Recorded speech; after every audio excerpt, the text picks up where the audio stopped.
Assalamualaikum warahmatullahi wabarakatuh.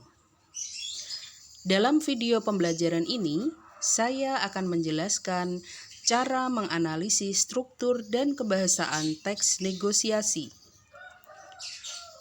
Jenis teks negosiasi ada berbagai macam, misalnya negosiasi jual beli, negosiasi kerjasama, negosiasi pemecah konflik, dan sebagainya. Adapun dalam video ini, saya khususnya akan menjelaskan tentang struktur teks negosiasi jual beli. Struktur teks negosiasi jual beli terdiri atas 7 bagian. 1. Orientasi. 2. Permintaan. 3. Pemenuhan. 4. Penawaran. 5. Persetujuan. 6. Pembelian, dan 7. Penutup.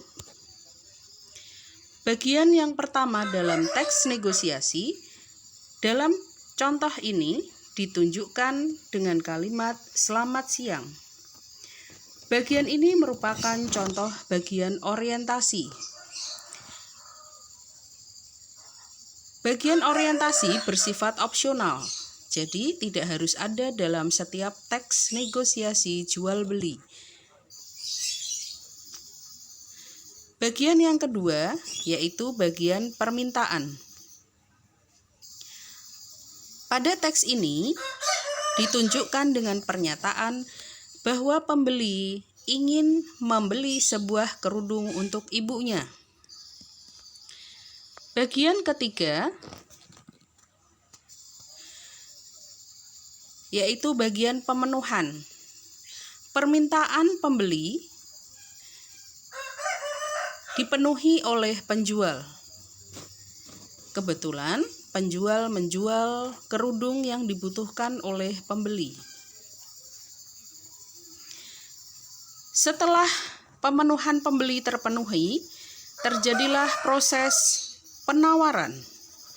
Ditunjukkan dari kalimat mulai dari tanya harga sampai dengan penjual menolak harga yang ditawar oleh pembeli. Setelah terjadi proses tawar-menawar, terjadilah sebuah persetujuan atau sebuah kesepakatan. Dalam bagian ini harus menguntungkan kedua belah pihak. Penjual mendapatkan laba dan pembeli mendapatkan harga sesuai dengan kemampuan yang diinginkan. Berikutnya, setelah terjadi persetujuan, kemudian ada proses pembelian. Ditunjukkan dengan kalimat, "Itu saja, Mbak, ini uangnya." Dan bagian terakhir adalah bagian penutup. Bagian ini juga bersifat opsional, tidak harus ada dalam setiap teks negosiasi jual beli. Struktur teks negosiasi tidak ada yang baku. Jadi, tidak semua teks negosiasi terdapat 7 bagian struktur yang tersebut.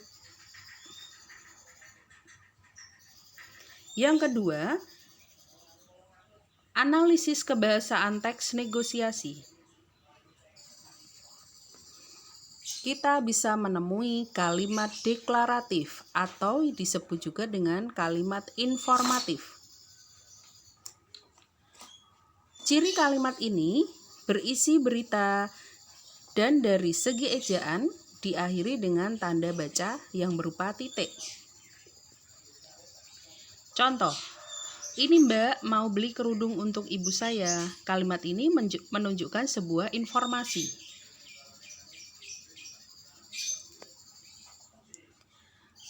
Dalam sebuah teks negosiasi, kita juga akan menemui kalimat imperatif atau kalimat perintah, yaitu kalimat yang meminta seseorang untuk melakukan sesuatu. Dalam teks ini, contoh kalimat imperatif adalah, "Silakan Mas dipilih, banyak pilihannya."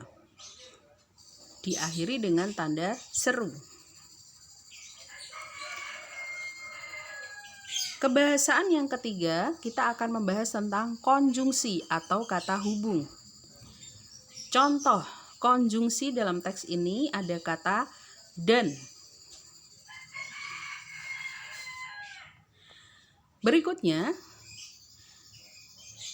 dalam teks negosiasi juga bisa kita temui contoh kalimat interrogatif atau kalimat tanya. Cirinya adalah diakhiri tanda tanya. Tujuan kalimat ini adalah ingin menggali sebuah informasi atau dengan wujud bertanya.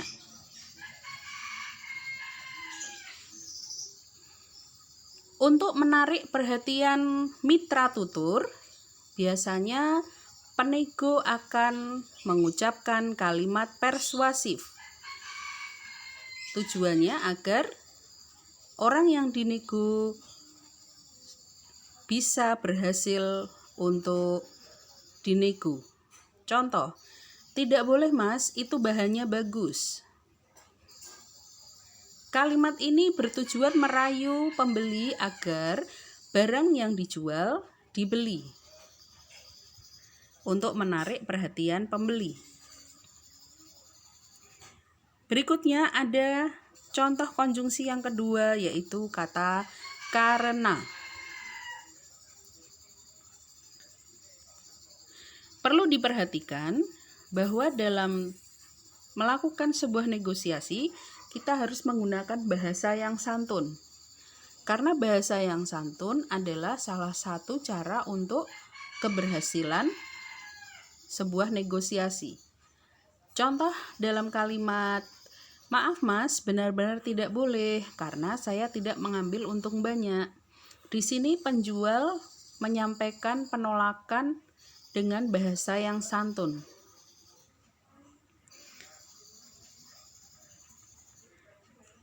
Dan yang terakhir, kita bisa menemukan contoh pronomina atau kata ganti.